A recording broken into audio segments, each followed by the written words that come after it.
Greetings, programs. NeoMegaMan back again for Let's Play Katawa Shoujo Lilly's Path Part 8. That's right, folks. We are back to do some shopping for Hanako's birthday. And we're in the noisy city to do so. So, without any further ado, let's get this train rolling, huh? Bored of standing in place and watching the television in a shop window, I pull myself away from the tacky display with little effort. After living at Yamaku, the city seems like an entirely different world. No running in the halls, calm and orderly conduct is to be used at all times in the classroom. Students are to exit rooms after checking both directions for oncomers. Elevators are reserved for movement-impaired students, single file on the stairs. Compared to such strict, almost regimental standards, the city's shopping arcade might as well be a strange country. While the school may have its fair share of hustle and bustle during the festival, the outside world is much different.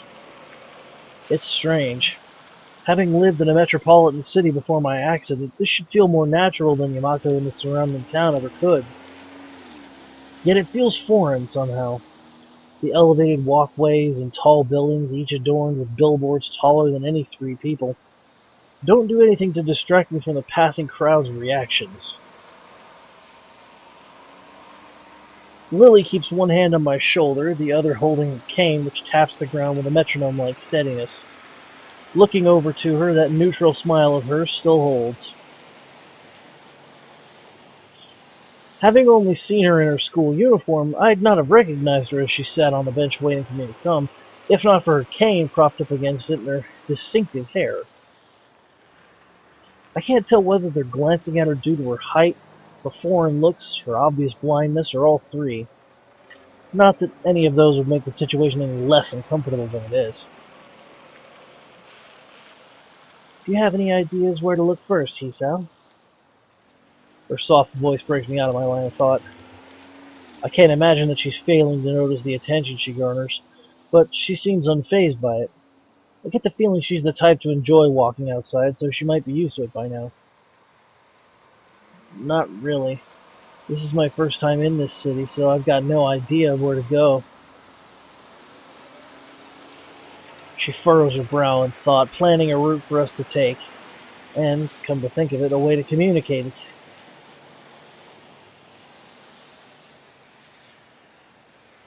Something I've noticed in the time I've been with her is how, when deep in thought, she lacks close to any form of body language to show it.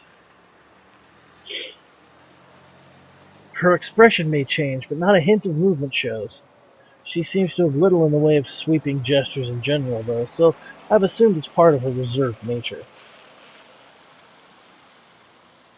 Is there a large electronics store near here? I take a quick look around, mostly finding clothing stores. After a few seconds, I notice a store with a bright blue sign some distance away that fits her description. Yep, it's just a bit ahead of us. Should we go in that direction? Thankfully, it's just the information she needed. With a nod, we start off and head towards Lilly's unknown destination, landmarks being our guide. Here you go. One vanilla, one chocolate. When all those other flavors were there, they get vanilla and chocolate. What a waste. I hand the money over the counter and take the cones to the railing that Lilly's sitting on. I can't believe I let her trick me like this. She not only led me to an ice cream stall, but also got me to buy her some. At least she gave me the money for hers. Sure enough, she's waiting patiently where I had left her. I guess she was planning on making the day an event rather than a simple shopping trip.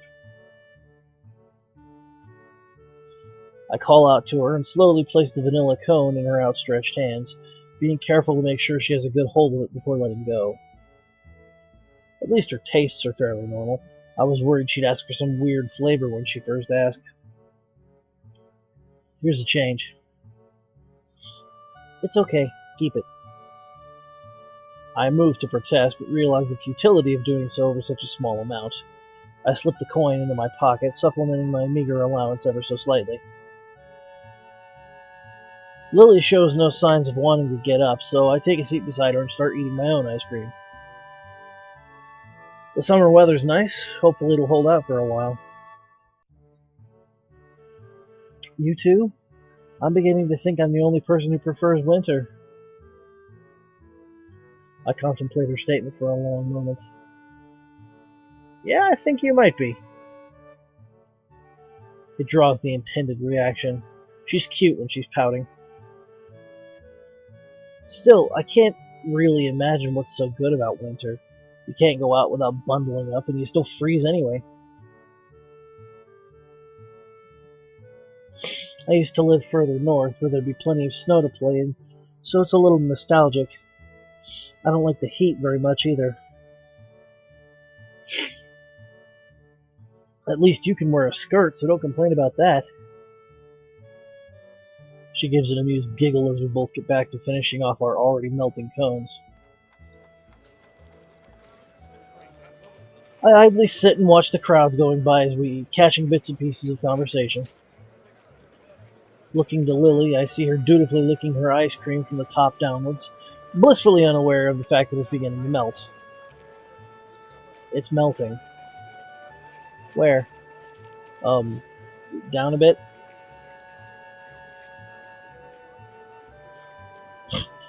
She lowers her mouth from the top of the cone, but has no idea of exactly where the ice cream is dripping.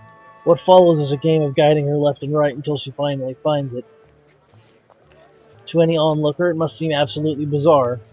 The girl with her eyes closed, turning her cone over and over as the guy sits next to her giving instructions. A strange variant of a childhood blindfold game, maybe. In good time, we finally finish our treats and while away the time conversing casually. Caught mid-sentence, Lily perks her head in her trademark manner. It's an unmistakable sign that something's caught her attention. What is it? Is Akira somewhere over there? I think I heard her. I raise an eyebrow and look in the direction she's facing, somewhat doubtful of her ability to pick out Akira's lone voice in the din. Sure enough, though, a blonde girl in a suit can be seen through tiny gaps of people weaving every which way. I raise a hand and wave, trying to catch her attention. Sato! Hey, Sato! She stops in her tracks and looks toward me, evidently noting my calls. As she does, I notice someone walking beside her. I can't get a good look, however. I can't get a good look at whoever it is, though, before the two begin walking towards where we are. As they reach us, Lily and I stand and dust ourselves off. Akira? Hey, you two!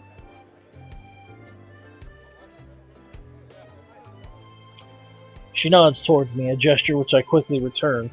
My gaze shifts towards the young girl next to her, and our eyes meet. As they do, Akira plops a hand onto her head, a move which doesn't seem to faze her. I don't believe we've met. I'm Hideaki. Pleased to meet you, Hisao. A guy's name, huh? I guess I just dodged a bullet there. He bows, somewhat restrained by Akira's hand on his head.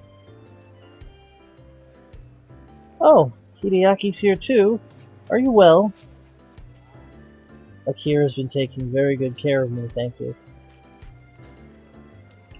Akira grins as if to affirm the point and rubs his head hard, dragging it around in a circular motion. His dreary face during this is somewhat amusing. Uncle's out on business again, so I'm just taking him around town for today.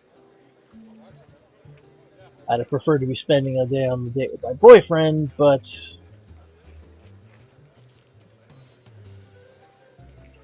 Oh. Hideaki gives a cough to try and redirect Akira's thoughts. As he does so, though, I find mine wandering. They're related? And further, as first cousins? Well, I suppose that explains why she's taking care of him in any case.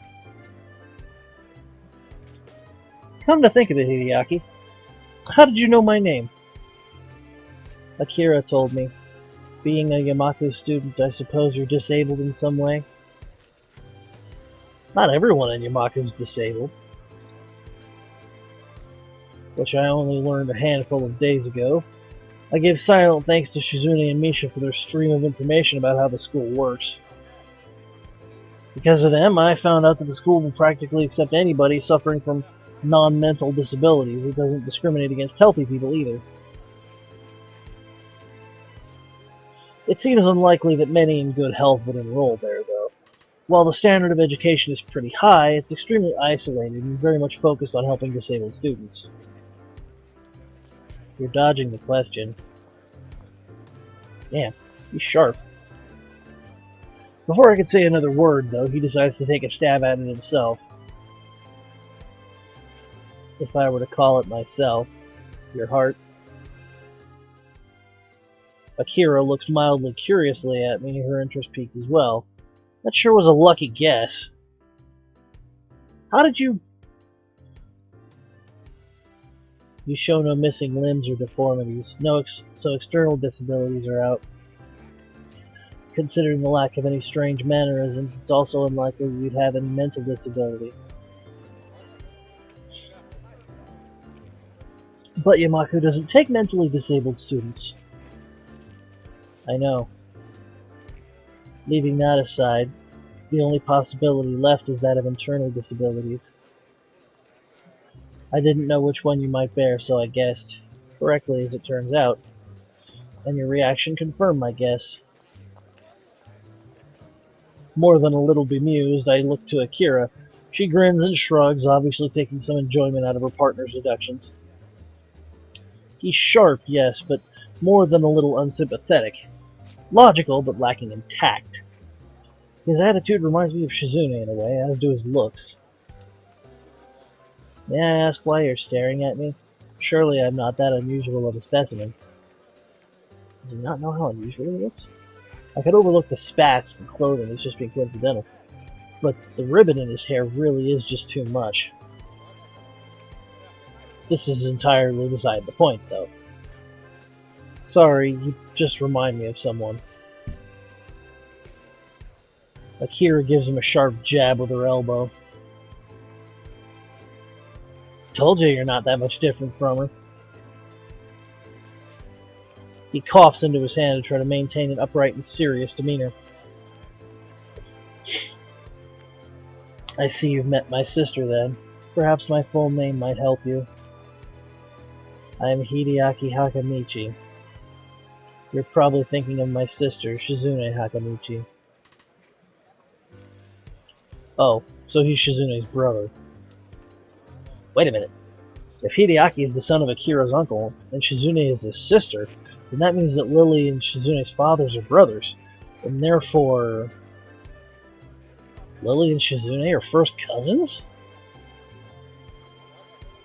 Lilly groans in an uncharacteristically unrestrained manner. The reaction earns an amused smirk from her sister. The enmity between the two just took on another meaning. I had thought it simply a matter of difficulty of communication between the two, but a family feud makes things much more complicated. You can choose your friends, but you can't choose your family.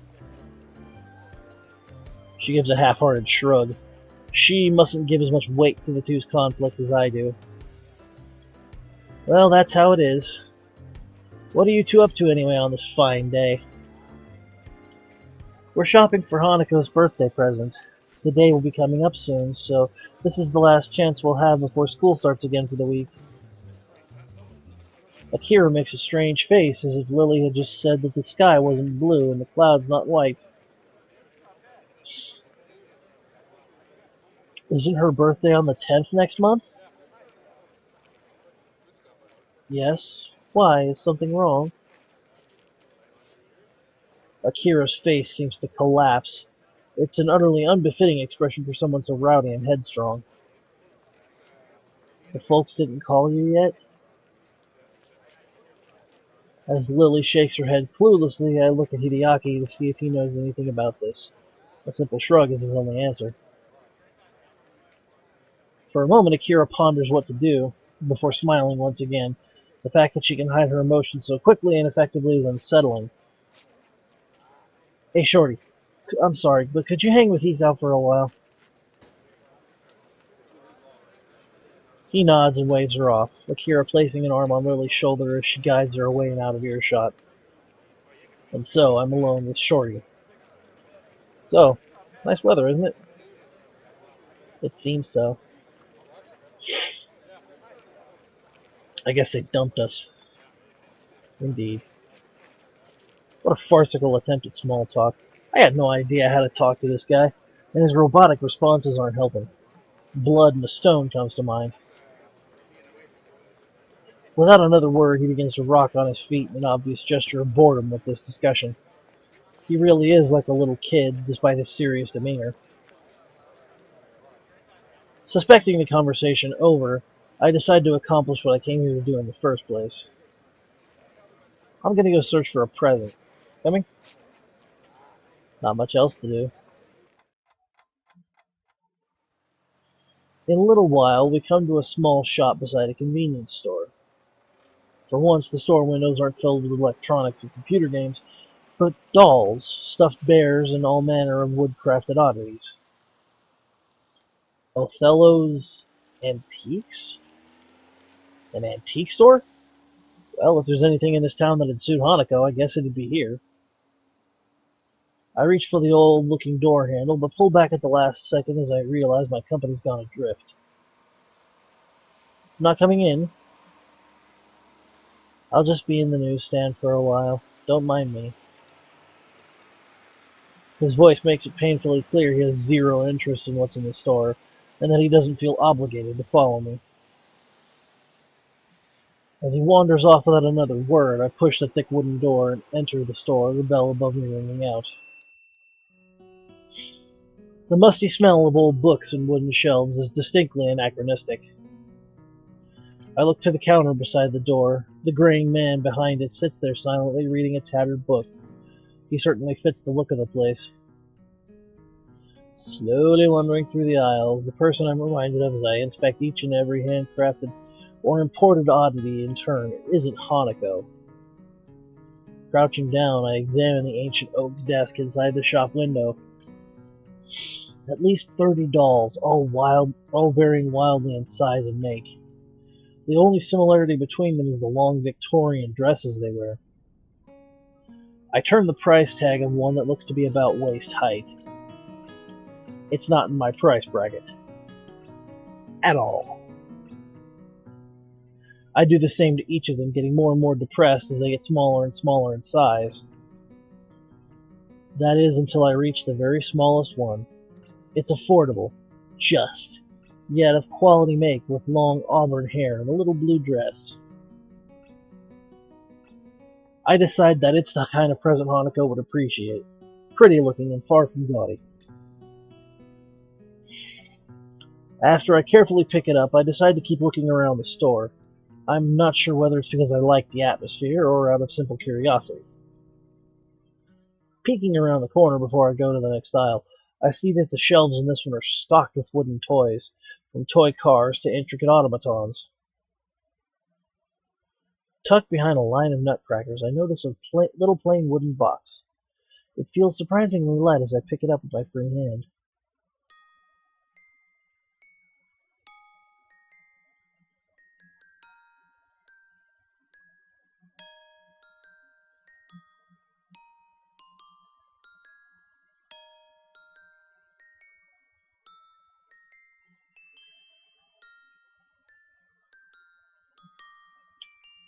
The lid only needs the smallest movement to pop open, the little metal drum inside beginning to rotate immediately.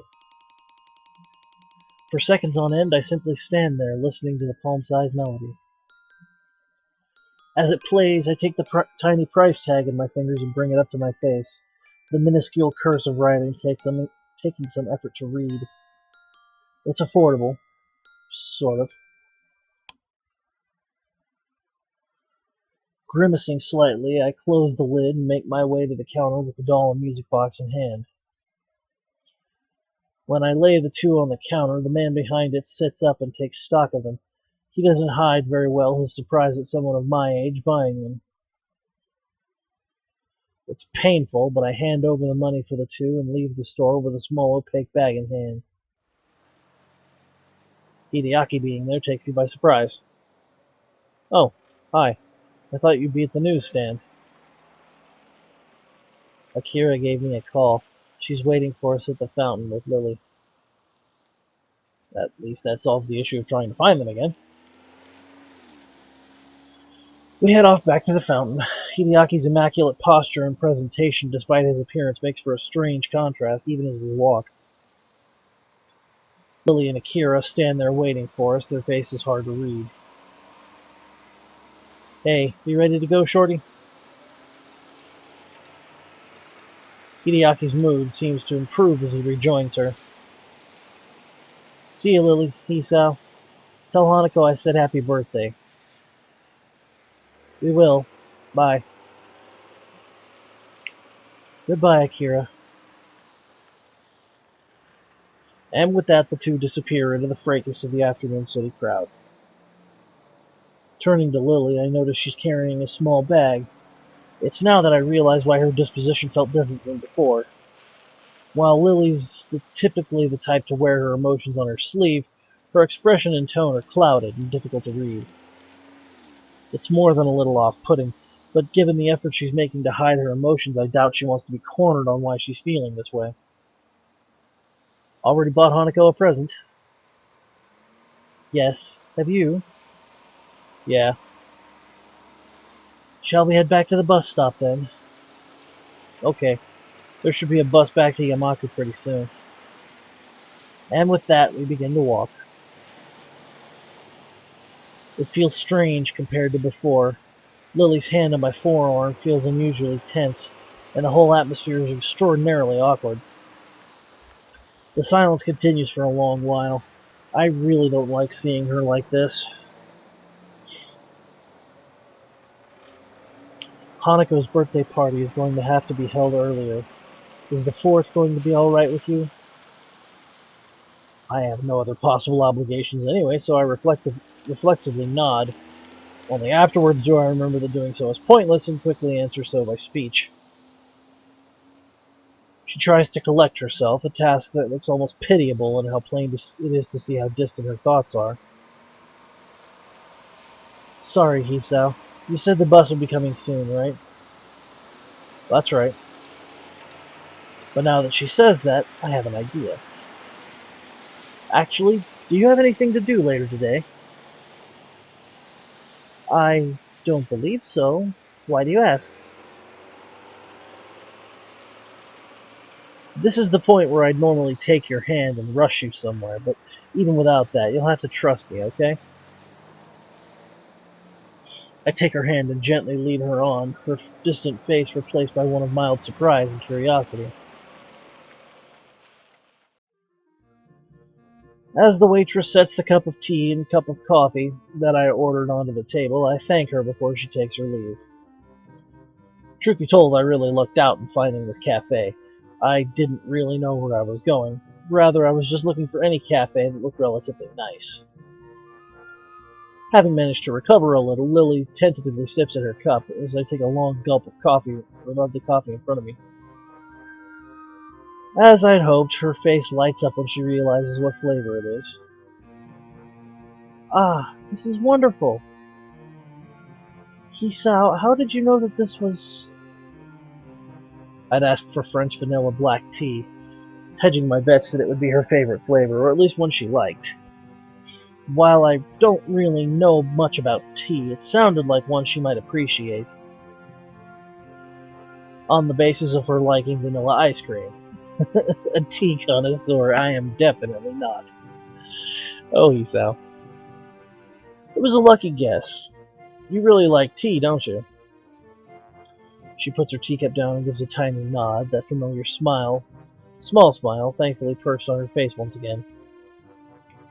Drinking tea is calming, I think. With the amount you drink, are you sure you're not addicted to it? Caffeine addiction's pretty common nowadays. Did I ever say I wasn't? She lets out a giggle as my head drops. We all have our vices, I suppose, and there are worse things to be addicted to. French vanilla black tea, huh? I'll have to remember that. For a while, we both silently drank. It's comforting to have someone like her nearby in such new surroundings, even if it's just the two of us sitting in silence. I begin to wonder if this feeling is the same for her until she sets down her cup. Hisao, do you mind if I ask you a slightly odd question? That depends on the question, I guess. I was wondering what your favorite color is. Everyone has one after all. I almost reply before realizing why the seemingly mundane question is actually quite strange. My favorite color? But she gives a pouting look, wanting me to answer anyway. While the answer seems unavoidably wasted on her, there isn't any harm in giving it. I've always had a thing for green. I'd say that's my favorite. Green, is it? What things do you think of when contemplating that color? I suppose grass fields and trees in summer. The army as well, with camouflage. Men always seem to like the military. But that sounds like a nice color. A very nice color. She nods her head a little, as if approving of the choice. Considering how foreign the concept of color is to her mind, labeling it by association seems reasonable enough. If everyone has a favorite color, then what's yours? White. I'm told that's the color of snow and ice cream. You're no better than me then if you only like that color because of a favorite food. I guess white is nice too, though. Current music track, Everyday Fantasy. Okay. And speaking of colors, it'll be getting dark soon. Let me help you up. Lily offers her hand, which I take in mind to help lever her up from her seat at the table. Its softness compared to mine takes me off guard, as I'm really not used to such casual contact. It doesn't seem to bother her at all, though. While it seems obvious why, it feels like just one more ladylike aspect to her. As her hand moves to her pocket, I quickly cut her off. Don't worry, I'll pay for this. Oh, thank you, Hisao. She gives an earnest smile at the gesture, a reward much greater than that of her words.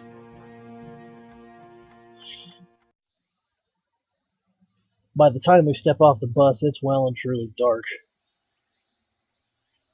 We make our way up the hill in silence, both of us behaving a little awkwardly, probably because of the day's events. While I'm still concerned over Lily's withdrawn nature after meeting with her sister, the fact that I managed to cheer her up even slightly feels like a personal victory. But it feels like the air between us has changed. Maybe it's only a bit, but something I don't think either of us realized before. That was a date, wasn't it? It was. That doesn't elude either of us, the question's answer being so self-evident as to be rhetorical. Awkward as it may be, I don't think this feeling is bad. In fact, quite the opposite. I don't know what it is. I certainly can't be sure. But it feels like something a little more than friendship. Understanding, empathy. Searching for words to adequately describe it is difficult. Nonetheless, would you like to do this again sometime, Lily? Without the shopping for presents. The tentative question is met with the same look from Lily as before. Her pale skin makes the rosy tint of her cheeks just slightly more noticeable, and her face, though still pointed to the street ahead of her, lowers just a little. Okay.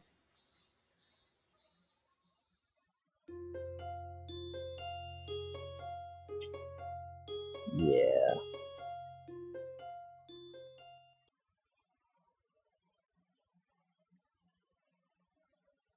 You can see why I was hesitant to add that whole part in at the end of the last episode, because that was an entire half hour by itself. Okay. Well, I think I'm going to call that a video here. We're right about the 30-minute mark.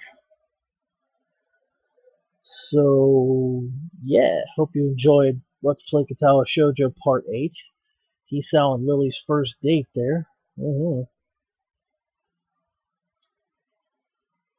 So, yeah, that's all for me. I'm your host, NeoMegaMan. I guess I'm signing out. End of line.